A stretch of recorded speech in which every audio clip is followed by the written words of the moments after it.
If you're like me, you've probably at one point or another fantasized about what it would have been like investing in some technology companies at the earliest stages. Can you imagine investing in Google when it was still in a garage, or Facebook when it was still in a dorm room? Devorto is building an aircraft that never has to land, a solar-powered system that collects enough energy during the day to where it can run on batteries at night, isn't constrained by how much fuel it can carry. The goal is to let it persist indefinitely in the stratosphere, which will provide better capabilities than satellites, but for the cost and logistics of operating a drone. Plus, it can do things that satellites won't be able to do. So atmospheric monitoring is ideal for better weather and climate change data. It offers an ideal solution to our 5G infrastructure problem. And Google and Facebook want it because it'll bring broadband speed wireless internet across the planet.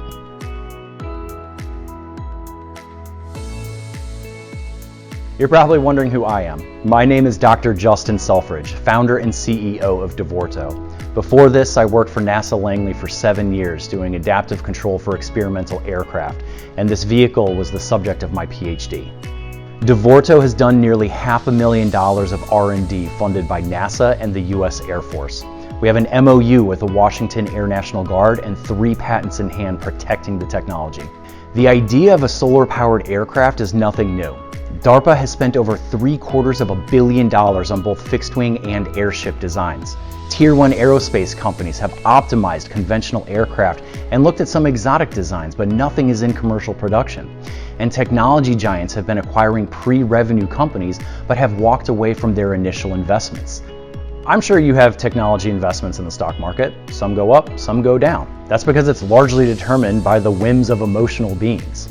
The difference of investing in an early stage private company is our valuation is not tied to external influences. It's tied directly to milestones and revenue projections. So we already have a plan for what the company valuation is going to look like over the next couple of years in order to be attractive to that VC financing we need down the road. You've probably seen a lot of drone companies in the news and are maybe considering investing in them. Which one is the best? I don't know. They all kind of look the same. It's no secret that the drone industry is exploding right now, and a lot of these companies are doing very well despite having no discernible competitive advantage. Being able to fly 20 times longer than any sort of multi-rotor is going to completely disrupt the drone technology space with this new aerial platform. The ultimate goal is the High Altitude Platform Station, HAPS, but part of our R&D called for several hardware milestones progressing towards that goal.